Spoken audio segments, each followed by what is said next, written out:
नमस्कार, राधे राधे सभी को। आज हम बात करने जा रहे हैं वैशाख विनायक चतुर्थी 2025। वैदिक पंचांग के अनुसार वैशाख माह के शुक्ल पक्ष में पड़ने वाली चतुर्थी तिथि 30 अप्रैल की दोपहर 2:11 से आरंभ होकर 1 मई को सुबह 11:24 तक रहने वाली है। ऐसे में उदया तिथि में गुरुवार 1 मई को विनायक चतुर्थी पर्व मनाया जाएगा। वैशाख विनायक चतुर्थी के शुभ योग। पंचांग के मुताबिक विनायक चतुर्थी पर रवि और शुक्रकर्मा योग बन रहे हैं। ज्योतिष में इन योगों का विशेष महत्व है। इन योगों में भगवान गणेश की पूजा करने से भक्तों की सभी मनोकामनाएं पूर्ण होती है और घर परिवार में खुशियों का आगमन होता है।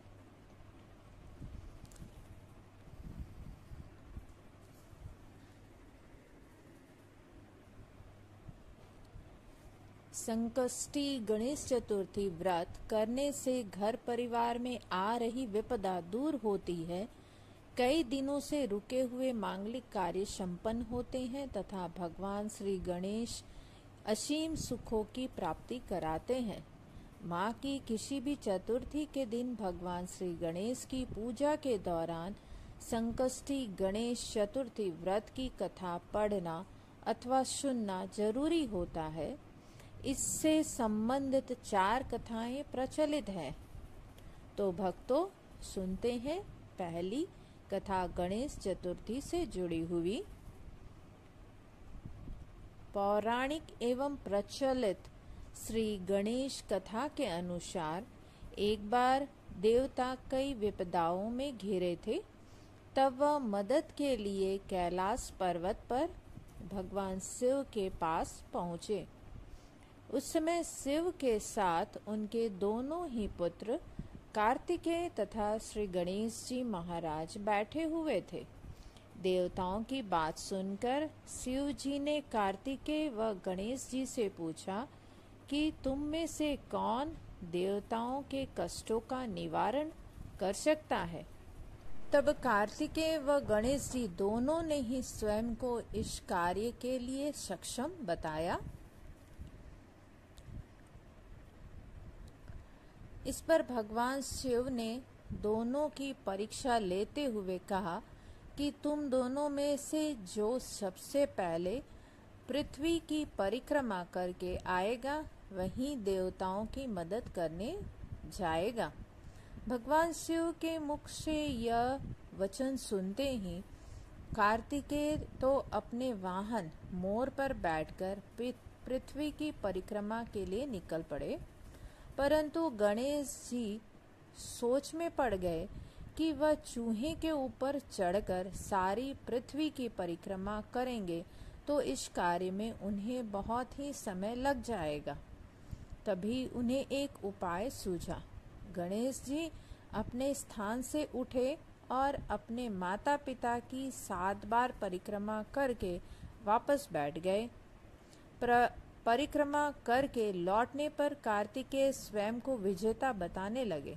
तब शिव जी ने श्री गणेश से पृथ्वी की परिक्रमा न करने का कारण पूछा।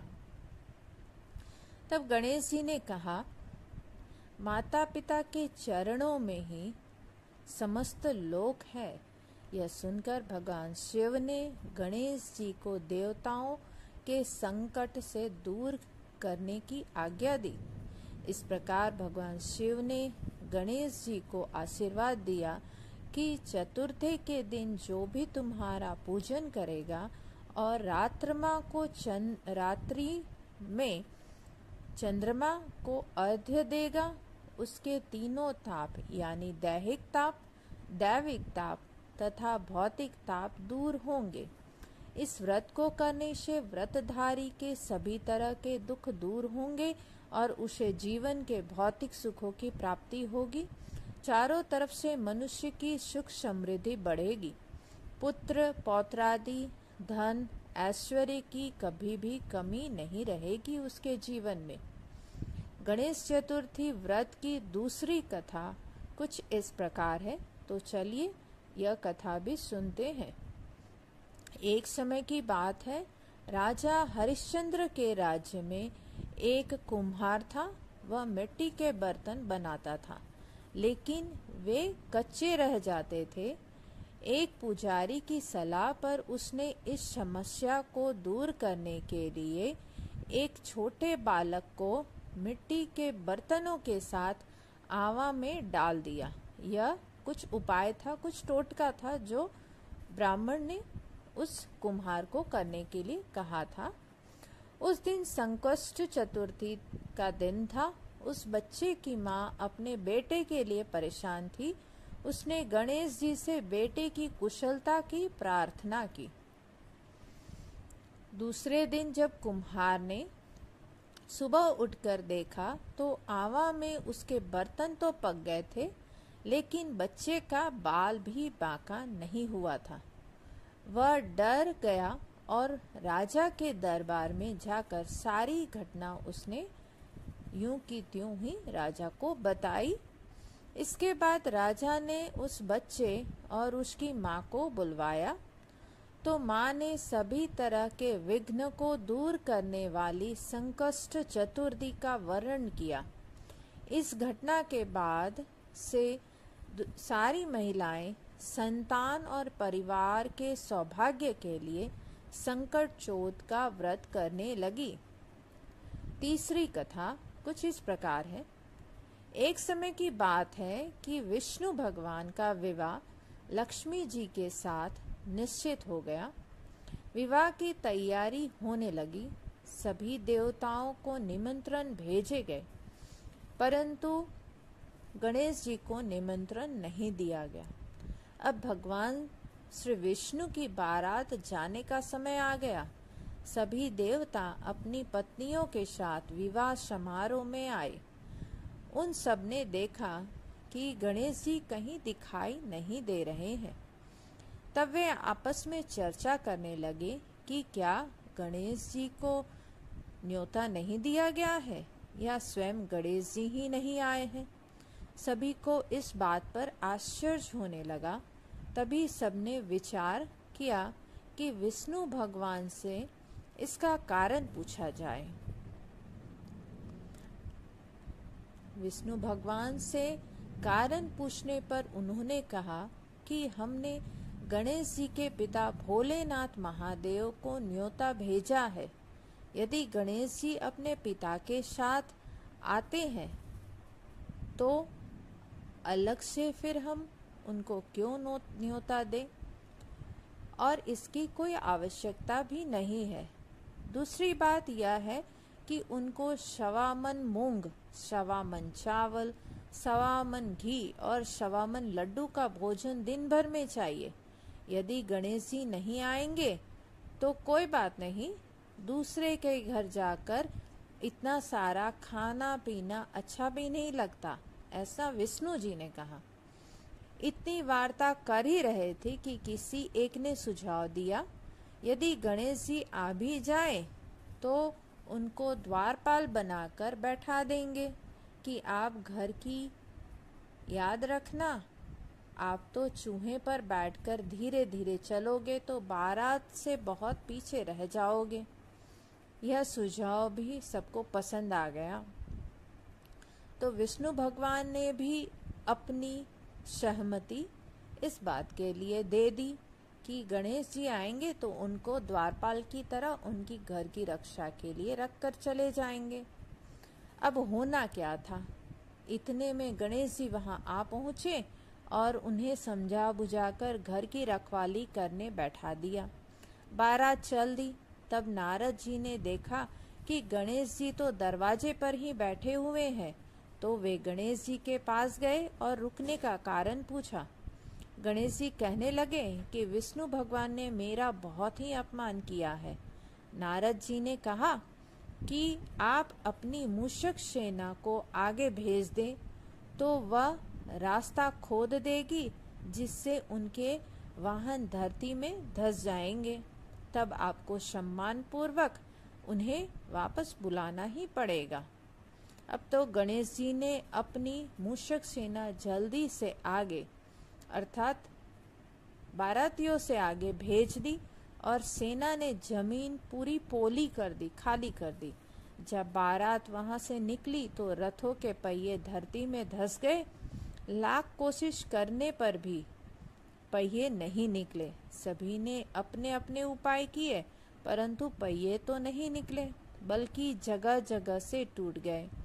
किसी की समझ में नहीं आ रहा था कि अब क्या किया जाए। तब तो नारद जी ने कहा, आप लोगों ने श्री गणेश जी का अपमान करके अच्छा नहीं किया। यदि उन्हें मनाकर यहाँ लाया जाए तो आपका कार्य सिद्ध हो सकता है और यह संकट टल सकता है। शंकर भगवान ने अपने दूत नंदी को भेजा और वे गणेश जी को लेकर आए। गणेश जी का आदर सम्मान के साथ पूजन किया। तब कहीं रथ के पहिए निकले। अब रथ के पहिए निकल तो गए, परंतु वे टूट फूट चुके थे, तो उन्हें सुधारेगा कौन? पास के खेत में एक खाती काम कर रहा था। उसे बुलाया गया। खाती अपना कार्य करने के पहले श्री गणेशाय नमः कहकर गणेश जी की वंदना मन ही मन करने लगा। देखते ही देखते खाती ने सभी पहियों को ठीक कर दिया। तब खाती कहने लगा कि हे देवताओं, आपने सर्वप्रथम गणेश जी को नहीं मनाया होगा और ना ही उनकी पूजा की होगी, इसीलिए तो आपके साथ यह संकट आया है। हम तो मूर्ख अज्ञानी हैं, फिर भी पहले गणेश जी को पूजते हैं, उनका ध्यान करते हैं। आप लोग तो देवतागण हैं, फिर भी आप गणेश जी को कैसे भूल गए? अब आप लोग भगवान श्री गणेश जी की जय जयकार करें और यही बोलकर आगे जाएं, तो आपके सारे काम बन जाएंगे और कोई संकट भी नहीं आएगा। ऐसा कहते हुए बारात वहां से चल दी और विष्णु भगवान का लक्ष्मी जी के साथ विवाह संपन्न करा के सभी सकुशल घर को लौट आए।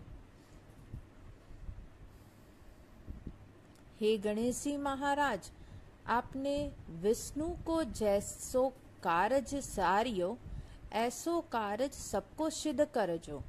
बोलो गजानन भगवान की जय, गणपति महाराज की जय।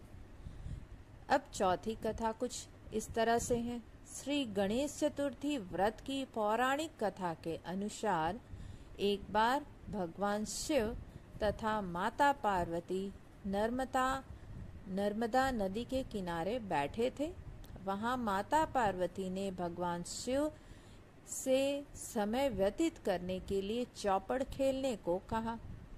शिव चौपड़ खेलने के लिए तैयार हो गए, परंतु इस खेल में हार जीत का फैसला कौन करेगा, यह प्रश्न उनके समक्ष उठा। तो भगवान शिव ने कुछ तिनके एकत्रित कर उसका एक पुतला बनाकर उसकी प्राण प्रतिष्ठा कर दी और पुतले से कहा, बेटा, हम चौपड़ खेलना चाहते हैं, परंतु हमारी हार जीत का फैसला करने वाला यहाँ पर उपस्थित कोई भी नहीं है, इसलिए तुम बताना कि हम दोनों में से कौन हारा और कौन जीता। उसके बाद भगवान शिव और माता पार्वती का चौपड़ खेल शुरू हो गया। यह खेल 3 बार खेला गया और संयोग से तीनों बार माता पार्वती ही जीत गई। खेल समाप्त होने के बाद बालक से हार जीत का फैसला करने के लिए कहा गया, तो उस बालक ने महादेव को विजयी बता दिया।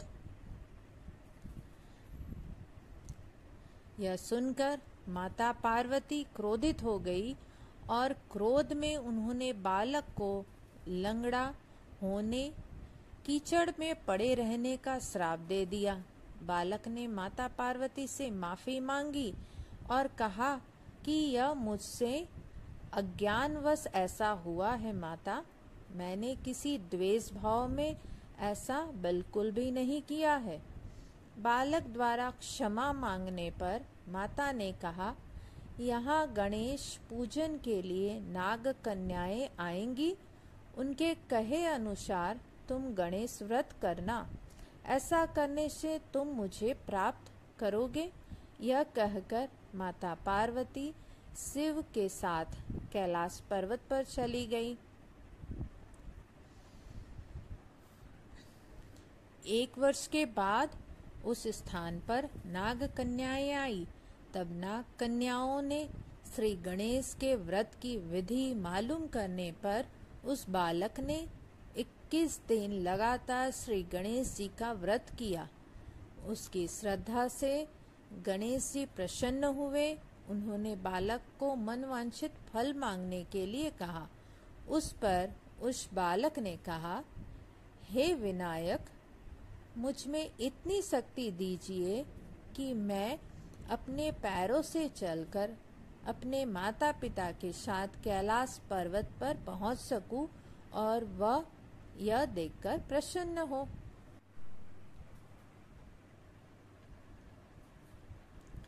तब बालक को वरदान देकर श्री गणेश अंतर्ध्यान हो गए। इसके बाद वह बालक कैलाश पर्वत पर पहुंच गया और कैलाश पर्वत पर पहुंचने की अपनी कथा उसने भगवान शिव को सुनाई।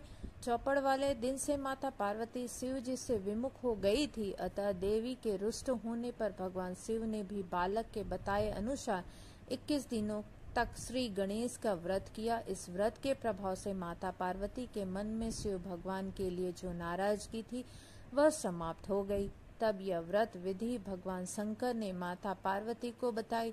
यह सुनकर माता पार्वती के मन में भी अपने पुत्र कार्तिकेय से मिलने की इच्छा जागृत हुई।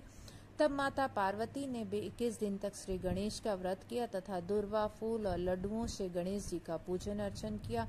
व्रत के 21वें दिन कार्तिकेय स्वयं माता पार्वती जी से आ मिले। उस दिन से श्री गणेश चतुर्थी का यह व्रत समस्त मनोकामनाओं की पूर्ति के लिए व्रत किया जाता है। इस व्रत को करने से मनुष्य के सारे कष्ट दूर होते हैं और समस्त सुख सुविधाएं प्राप्त होती हैं। तो ऐसे हैं हमारे भगवान श्री गणेश, बहुत ही भोले, बहुत ही सुंदर। और गणेश जी की पूजा अवश्य ही करनी चाहिए। किसी भी नए कार्य को अगर आप करने जा रहे हैं तो सबसे पहले श्री गणेशाय नमः कहकर और उनको याद कर उस कार्य को आरंभ करना चाहिए। उनका आह्वान अवश्य ही करना चाहिए। उनको भोग लगाना चाहिए। उन्हें लड्डू अथवा मोदक बहुत ही प्रिय है, तो आप उन्हें भोग अवश्य ही लगाएं। धूप दीप नैवेद्य के साथ उनकी पूजा करें और आप उस कार्य को शुरू करें। आपका कार्य अवश्य ही सिद्ध होगा। तो कैसी लगी यह आपको कथा? अगर पसंद आई हो तो मेरे चैनल को लाइक शेयर सब्सक्राइब अवश्य ही करें। नोटिफिकेशन का बेल जरूर से दबाएं ताकि नई कहानियां आप तक तुरंत ही पहुंच सके। आपको मालूम हो जाए कि मैंने नई कहानी कौन सी डाली है। तो प्लीज नोटिफिकेशन का बेल जरूर से दबाएं और कमेंट भी करें ताकि मुझे पता चले कि आपको हमारी कहानियां पसंद आ रही है या नहीं। फिर से मिलेंगे एक नई कहानी के साथ। तब तक के लिए आप सभी को नमस्कार एवं राधे राधे।